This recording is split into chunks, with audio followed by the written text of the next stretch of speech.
Hey everyone, it's Chaney from Highlands Ranch, Colorado. Kira tends to be a hard name to shorten and turn into a nickname, but the one that is stuck the most, mainly given by you all, has been Key.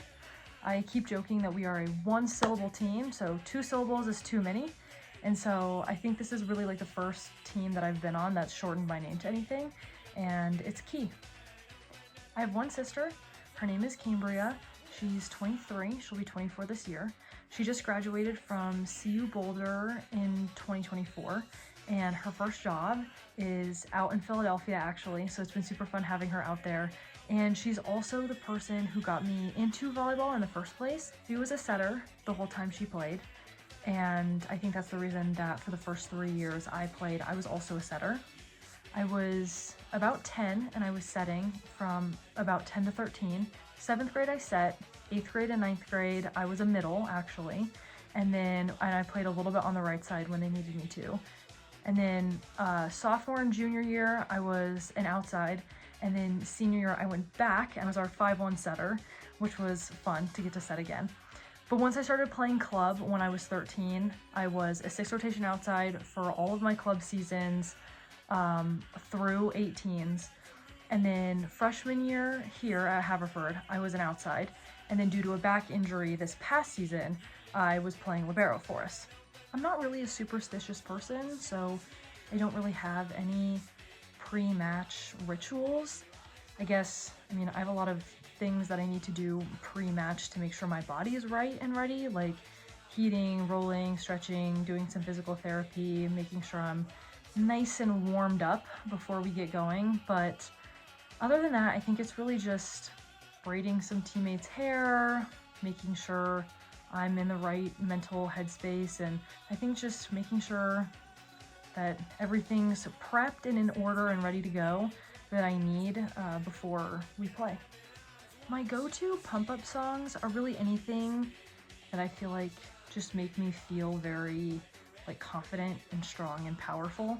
A couple of those songs recently, one that has stood the test of time for a number of years now is Do It Again, and one that I recently acquired is Eyes Closed by Imagine Dragons.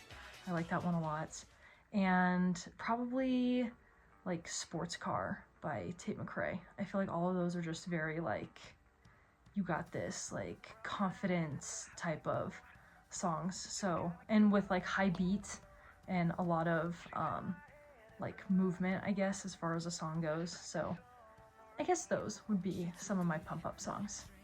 I played a lot of sports growing up as a kid, so there are a lot of different sports that I could be playing right now other than volleyball. I think the most likely one is tennis. It's the other sport that I stuck with almost as long as volleyball. I played through my sophomore year of high school. The other sport that might have been a contender could have been softball. I played softball for a while. I really liked it.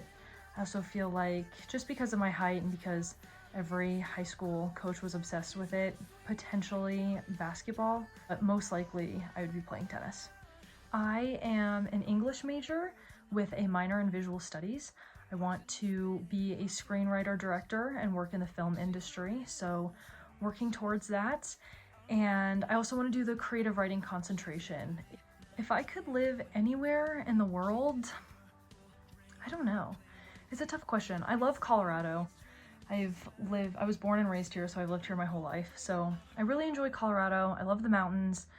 I feel like after the traveling that Cambria and I did last summer, I feel like I've learned a lot about the European countries.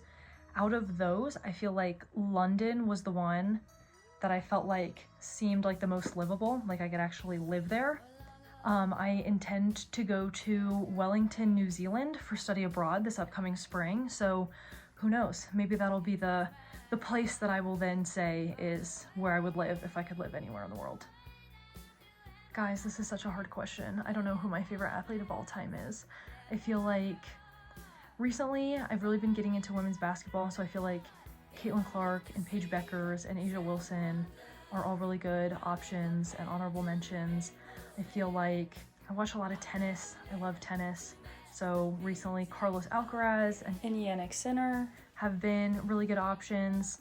And of course, Rafael Nadal, love him. But guys, I think I just have to stick with the tried and true answer, which is Roger Federer. He is someone that I really admire when it comes to his playing style. He works really hard and he prepares a lot to make it seem like his tennis is effortless. And he also has a really great mindset and mentality. He really became a very calm, very level-headed player.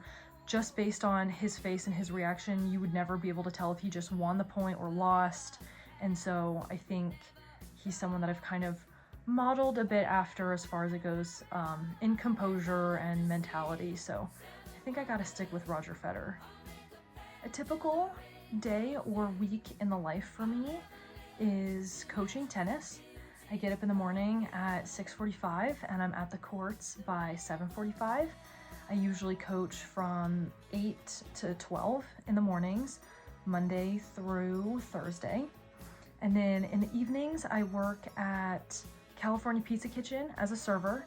So I'm waiting tables, and that's usually for a couple lunch or dinner shifts every week. And in between, I'm usually writing or reading. I just got one of those little woobles, the little crochet woobles that I've been working on. And we're also taking a vacation, my mom, sister, and I, up to the mountains. So we'll be spending some time in the mountains. Spent a lot of time with my Nana and Papa and going on some bike rides, playing some chess, watching some tennis. I'm also coaching my mom's coworker's son in volleyball. He's gonna be a sophomore in high school, and I've been working with him once a week doing volleyball privates with him as well. So those are kind of the 3 jobs I've got going over the summer and the other things that I'm doing for fun. I think my 2 biggest pieces of advice for the incoming freshmen, the first is take care of yourself mentally and physically.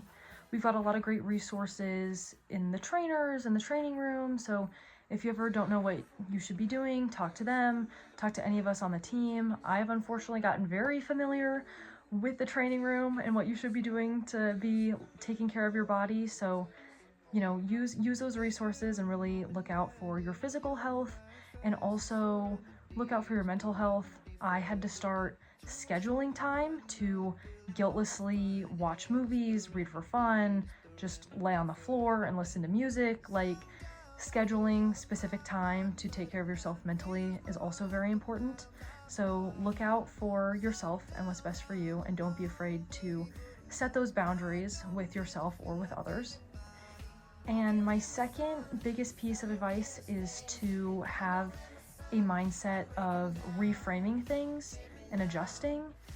I don't think I'm ever gonna try to tell someone to like be okay with change and just go with the flow, because I know that doesn't work for a lot of people, but I do think it's important to take any situation that you have, like good or bad, and recognize that things do change over time and things are gonna shift, and you know, what you're interested in or who you spend time with is going to like shift over time. And I think just having a mindset where like you don't have to be like, yeah, I'm totally okay with everything that's going on right now. Like, that's not necessarily the best either, but I think just having a mindset of like, okay, like I'm reframing this situation, there is still something I can learn or get out of it. Or, you know, hey, like I know I don't talk to that person from high school as much anymore, but you know, reframing them into fitting a different role in your life now and having a different, you know, relationship with them. And I think